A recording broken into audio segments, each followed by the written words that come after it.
Hello everyone. Welcome to Academic Atlas. I am Jaya Prakash. तो आज हम पढ़ने जा रहे हैं कक्षा 9 का पाठ ल्हासा की ओर। और ये जो पाठ है ये सारा एक यात्रा का वृतांत है, मतलब एक यात्रा के बारे में इसमें बताया गया है। और इस जो पाठ के जो लेखक हैं वो हैं राहुल सांस्कृतियान जी। राहुल जी ने ये जो पाठ लिखा है इसमें उनके बारे में बहुत कुछ जानकारी भी दी है, आप इसको पढ़ सकते हैं। फिलहाल हम इसको पढ़ेंगे। संकलित अंश राहुल जी की प्रथम तिब्बत यात्रा से लिया गया है, जो उन्होंने सन 1929 और 30 में नेपाल के रास्ते से की थी। मतलब ये जो अंश है, ये जो लिखा हुआ है पाठ, ये सब कब का है? जब राहुल जी ने पहली बार तिब्बत की यात्रा की थी। और ये उन्होंने कब की थी? सन 1929 से 30 में।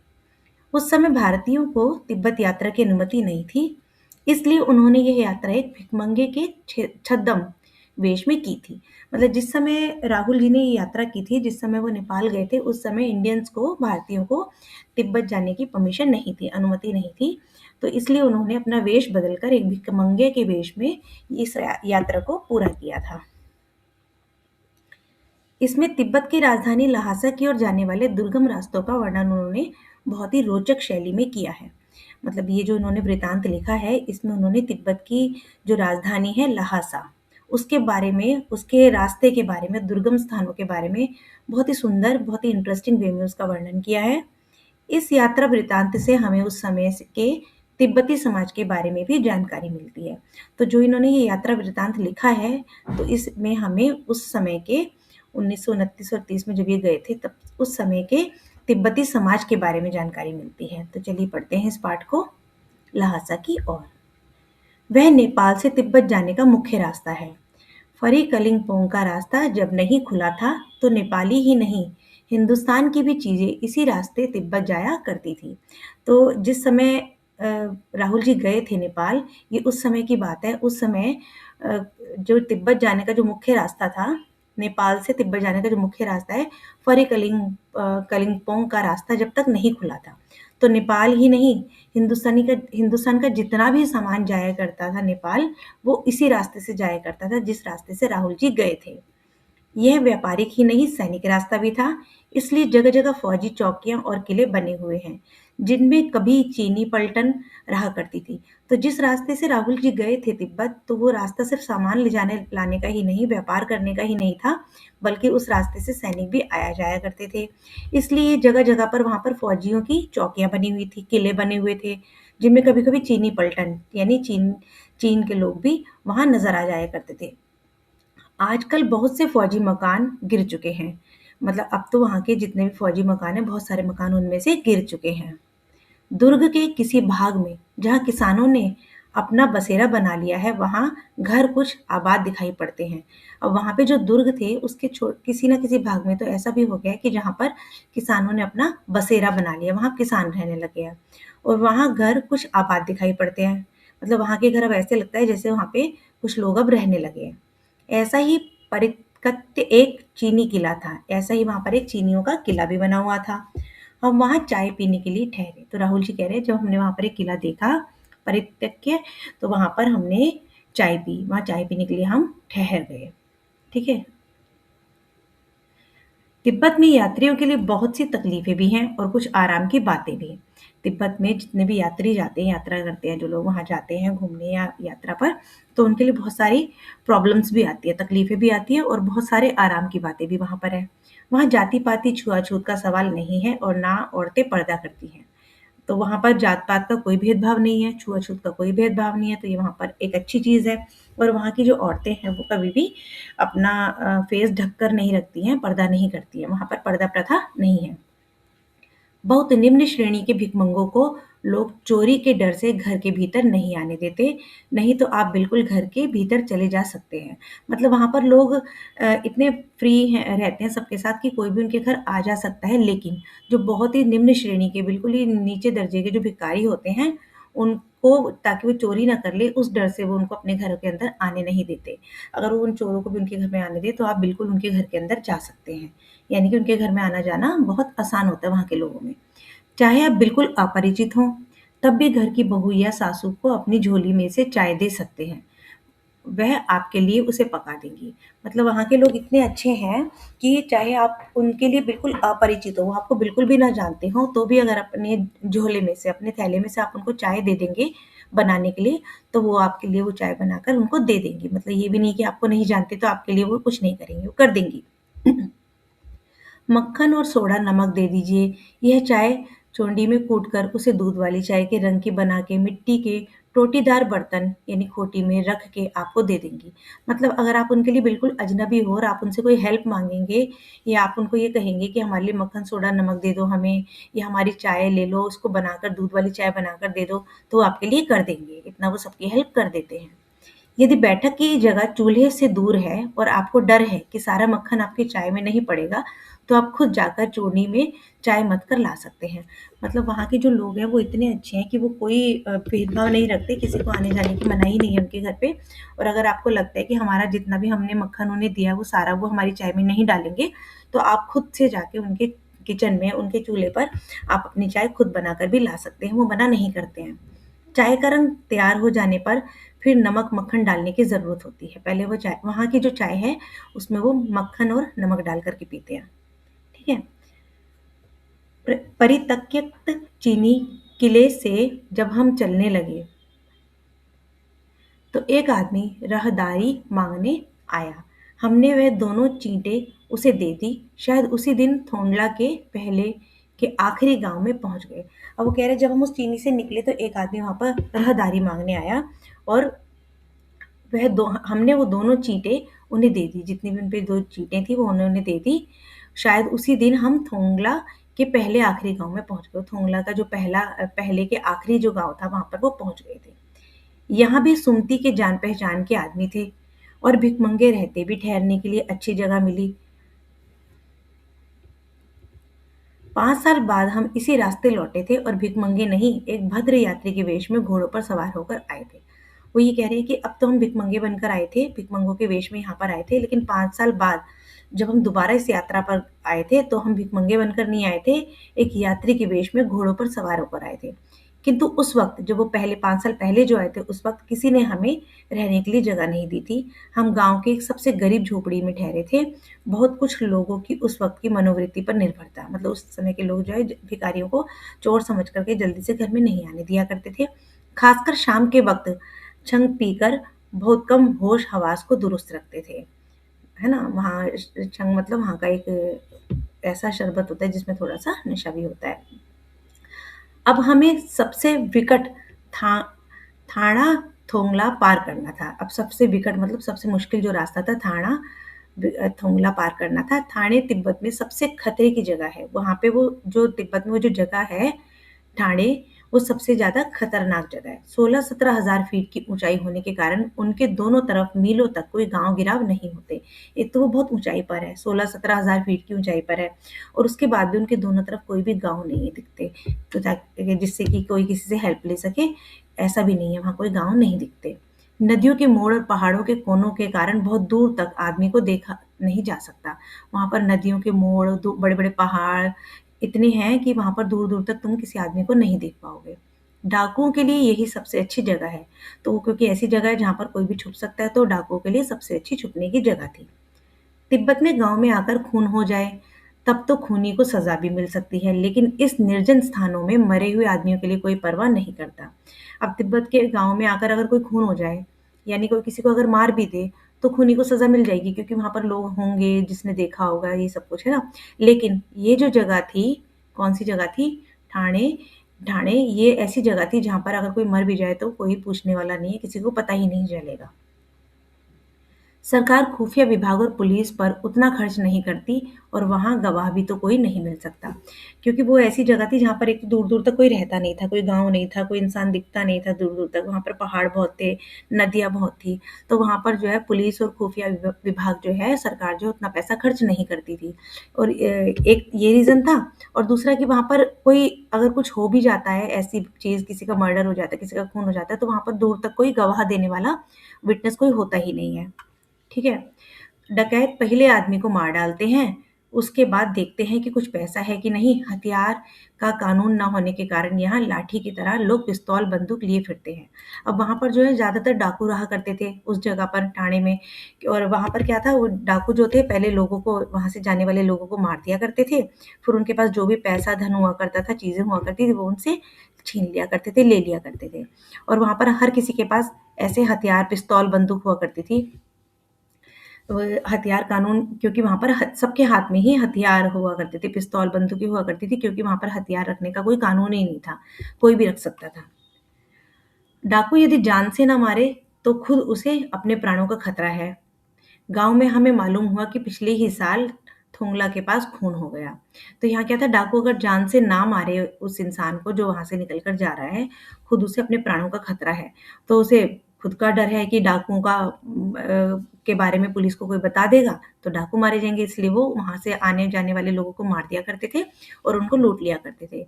गांव में हमें मालूम हुआ कि पिछले ही साल थोंगला के पास खून हो गया।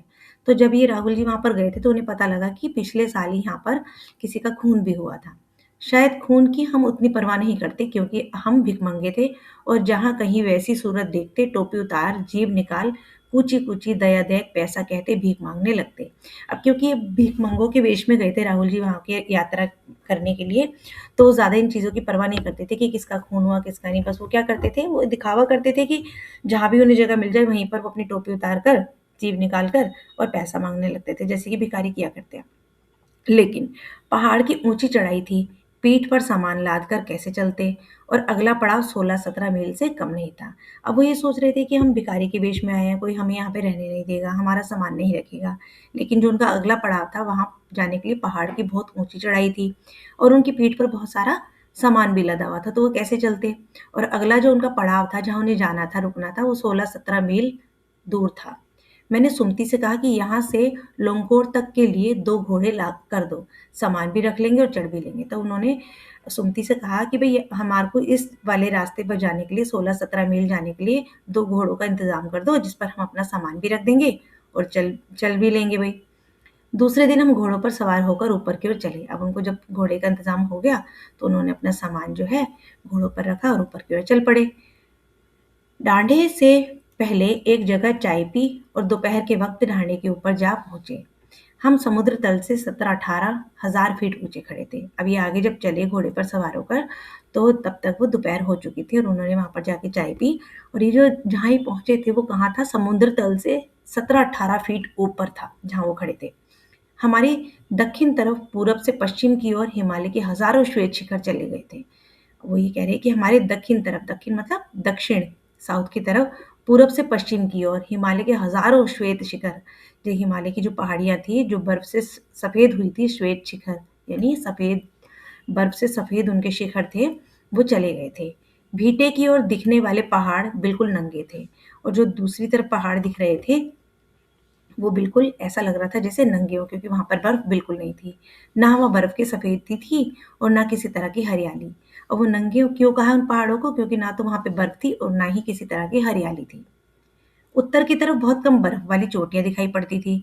अब जब उन्होंने उत्तर की तरफ देखा तो वहां पर बहुत ही कम ऐसी चोटियां थी पर्वत की जो बर्फ वाली थी।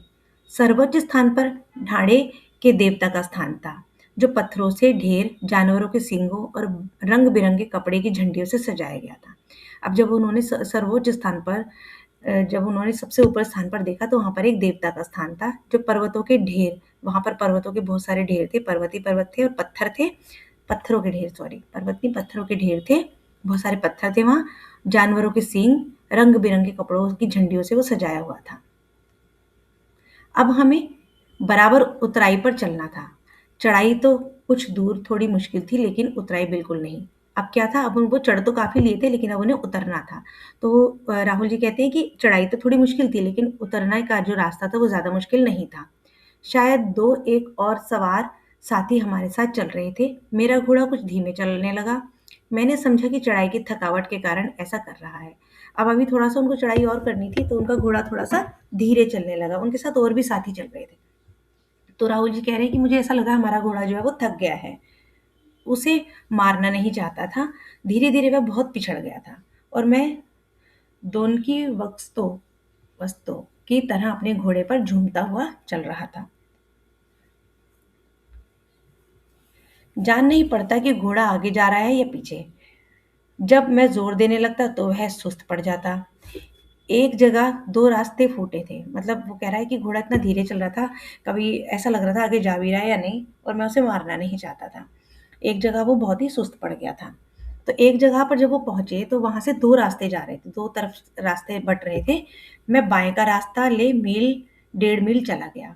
अब ये राहुल जी कह रहे हैं कि मैं बाएं तरफ, यानी अपने लेफ्ट साइड 1.5 मील तक चला गया। आगे एक घर में पूछने से पता लगा कि लंकोर का रास्ता दाहिने वाला था। अब जब वो एक घर के पास पहुंचे, उन्होंने उनसे पूछा कि हमें लंकोर जाना है, तो उन्होंने बताया कि ये वाला रास्ता नहीं है लंकोर का, तो जो राइट हैंड की साइड था, दाहिनी तरफ था, वो था।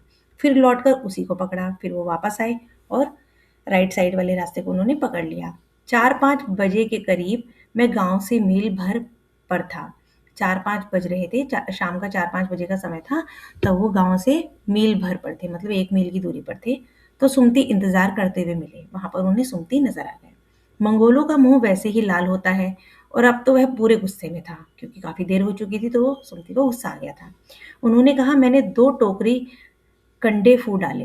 कंडे क्या होता है? जो गोबर के उपले बने होते हैं ना, उनको कंडे कहते हैं। तो ये कह रहा है कि सर्दी थी तो मैंने 2 टोकरी कंडे भी फूंक डाले, यानी जला जलाकर हाथ सेक लिए। 3-3 बार चाय को गर्म किया। मैंने बहुत नरमी से जवाब दिया, लेकिन मेरा कसूर नहीं है मित्र, देख नहीं रहे हो कैसा घोड़ा मुझे मिला है?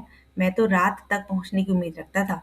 अब यहाँ पर राहुल जी ने कहा कि तुम गुस्सा मत हो, मेरा इसमें कोई भी कसूर नहीं है, मेरी गलती नहीं है। अब तुम देखो ये घोड़ा कितना सुस्त है, ये बहुत धीरे धीरे चलता है, मुझे तो ऐसा लग रहा था कि मैं रात तक ही पहुंचूंगा। खैर, सुमति को जितनी जल्दी गुस्सा आता था उतनी ही जल्दी ठंडा भी हो जाता था, यानी कि सुमति का गुस्सा अब शांत हो चुका था। लंकोर में वह एक अच्छी जगह पर ठहरे। यहाँ भी उनके अच्छे यजमान थे, मतलब यजमान मतलब उनके अच्छे जान पहचान के लोग थे, दोस्त थे। पहले चाय सत्तू खाया, रात को गर्मा गर्म थुक्का मिला। तुक्का वहाँ का कुछ खाना हुआ होता होता होगा ना, वो। अब हम तिंगरी के विशाल मैदान में थे, जो पहाड़ों से घिरा टापू सा मालूम होता था। अब जब वो गए तो वहां पर तिंगरी का एक विशाल मैदान था, जो पहाड़ों से घिरा होता, उसके चारों तरफ पहाड़ थे, और टापू जैसा लग रहा था वो देखने में, जिसमें दूर एक छोटी सी पहाड़ी मैदान के भीतर दिखाई पड़ती थी। उसी पहाड़ी का नाम है तिंगरी समाधि गिरी। जो तिंगरी थी वो उस छोटी सी पहाड़ी का नाम है जो उस टापू पर दिख रही थी। आसपास के गांव में भी सुमति के कितने ही यजमान थे।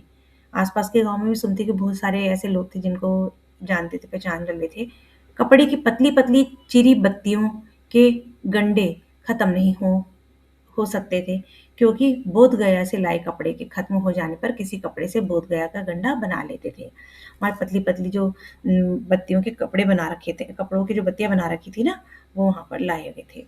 वे अपने यजमानों के पास जाना चाहते थे। मैंने सोचा यह है तो हफ्ता भर उधर ही लगा देंगे। मैंने उनसे कहा कि जिस गांव में ठहरना हो उसमें भले ही गंडे बांट दो, मगर आसपास के गांव में मत जाओ। अब राहुल जी ने कहा सुमति से कि ऐसे तो हमें बहुत देर हो जाएगी, आप सब जगह पर अगर गंडे बांटते रहोगे तो जहां हमें जाना है वहां आसपास के गांव में बांट दो, बाकी मत जाओ। इसके लिए मैं तुम्हें लहासा पहुंचकर रुपए दे दूंगा। अब यहाँ पे राहुल जी ने कहा कि तुम इतना कर दो कि सब जगह मत जाओ, इसके लिए मैं तुम्हें जब लहासा पहुंचूंगा तो पैसे दे दूंगा। सुमति ने स्वीकार किया, सुमति मान गया। दूसरे दिन हमने भरिया ढूंढने की कोशिश की, लेकिन कोई ना मिला। सवेरे ही चल दिए होते तो अच्छा था, लेकिन अब 10-11 बजे तेज धूप में चलना पड़ रहा था। अब उन्हें चलते चलते जो है दोपहर हो गई थी, तो उस समय तेज धूप थी। तिब्बत की धूप भी बहुत कड़ी मालूम होती है, यदि भी थोड़े से ही मोटे कपड़े से सिर को ढाक ले तो गर्मी खत्म हो जाती है। लेकिन इतनी तेज धूप थी, अगर आप थोड़े से भी मोटे कपड़े से सर को ढक लो तो गर्मी भी नहीं लगती। आप 2 बजे सूरज की ओर मुंह करके चल रहे थे। ललाट धूप से जल रहा है और पीछे का कंधा बर्फ हो रहा है, मतलब आगे की तरफ फेस जो उनका था, माथा जो था, वो तो बहुत ज्यादा तेज धूप से गर्म हो रहा था, और फेस बहुत गर्म हो रहा था। जो उनका पीछे का साइड था, कंधे की तरफ था, वो बहुत ज्यादा ठंडा हो रहा था। फिर हमने पीठ पर अपनी अपनी चीजें ला दी, डंडा हाथ में लिया और चल पड़े। यद्यपि सुमति के परिचित तिंगरी में भी थे। अब जब वो तिंगरी पहुंचे तो वहां भी सुमति के बहुत सारे जान पहचान के लोग थे, परिचित लोग थे। लेकिन वह एक और यजमान से मिलना चाहते थे, इसलिए आदमी मिलने का बहाना कर शेखर विहार की ओर चलने के लिए कहा। तिब्बत की जमीन बहुत अधिक छोटे बड़े जमींदारों में बटी हुई थी। तिब्बत की जो जमीन थी ना, वो बहुत ज्यादा बांट रखी थी जमींदारों ने आपस में। इन जागीरों का बहुत ज्यादा हिस्सा मठों यानी जो वहाँ पे मठ बने हुए थे, विहार बने हुए थे, उनके हाथों में था। अपनी अपनी जागीर में हर एक जागीरदार कुछ खेती खुद भी करता था। जो सबके जागीरदारों की जो ज़मीन थी ना वहाँ पर, वो अपनी अपनी ज़मीन में थोड़ी थोड़ी खेती भी किया करते थे, जिसके लिए मजदूर बेगार में मिल जाते थे, और उस खेती को करने के लिए वहाँ पर उनको मजदूर भी मिल जाया करते थे। खेती का इंतजाम देखने के लिए वहाँ कोई भिक्षु भेजा जाता था। अब जे खेत का जो सारा लेखा जोखा था वो देखने के लिए वहाँ पे कोई ना कोई भिक्षु को भेज दिया जाता था, जो जागीर के आदमियों के लिए राजा से कम नहीं होता था। जो वहाँ के जो जागीर के आदमी थे, उनके लिए वो भिक्षु एक राजा की तरह होते थे। शेखर की खेती के मुखिया भिक्षु बड़े रुद्र पुरुष थे, सॉरी बड़े भद्र पुरुष थे। वह बहुत प्रेम से मिले। हालांकि उस वक्त मेरा भेष ऐसा नहीं था कि उन्हें कुछ भी ख्याल करना चाहिए था। यहाँ एक अच्छा मंदिर था जिसमें कंजूर बुद्ध वचन यानी बुद्ध भगवान के जो वचन थे वो लिखे हुए थे। हस्तलिखित 103 पोथियां रखी हुई थी और मेरा आसन भी वहीं लगा। वह बड़े मोटे कागज पर अपने अक्षरों में लिखी हुई थी। वहाँ पर जो बुद्ध भगवान के द्वारा लिखी हुई जो हस्तलिखित लिपियाँ थी, उनकी जो वचन थे वो थे, और वो बहुत ही मोटे कागजों पर अच्छे अक्षरों में लिखे हुए थे। एक एक पोथी 15-15 सेर से कम नहीं रही होगी, मतलब इतनी इतनी भारी थी वो 15 सेर। सुमति ने फिर आसपास अपने यजमानों के पास जाने के बारे में पूछा। मैं अब पुस्तकों के भीतर था, यानी कि मैं पुस्तकों को देख रहा था सारी, इसलिए मैंने उन्हें जाने के लिए कह दिया। मैंने कहा कि तुम जाओ, मुझे पुस्तकें देखनी है। तो यहाँ पर राहुल जी जो है वो बुद्ध भगवान जी के जितने भी लेख थे उनको देखने लगे। दूसरे दिन वह सो गए। मैंने समझा 2-3 दिन लगेंगे, लेकिन वह उसी दिन दोपहर बाद चले आए। तिंगरी गांव वहां से बहुत दूर नहीं था। हमने अपना अपना सामान पीठ पर उठाया और भिक्षु नमसे से विदाई लेकर हम चल पड़े। तो अब क्या था, राहुल जी वहां पर 1-2 दिन उनको लगा कि हम अभी और रुकेंगे, लेकिन अगले ही दिन वो वहां से चले गए सुमति। और राहुल जी तिंगरी गांव वहां से थोड़ा ही दूर, बहुत दूर नहीं था, ज्यादा पास में था। तो उन्होंने अपना सामान अपने पीठ पर उठाया और वो भिक्षु से अब नमस्ते कह करके विदाई लेकर वहां से चले गए। तो ये था हमारा पाठ लहासा की ओर। ये तिब्बत की यात्रा का इसमें वृतांत बताया गया। अगर आपको ये वीडियो पसंद आई है तो अपने फ्रेंड्स के साथ इसको शेयर कीजिएगा। मिलते हैं इस पार्ट के प्रश्न उत्तर के साथ नेक्स्ट वीडियो में। तब तक के लिए बाय बाय।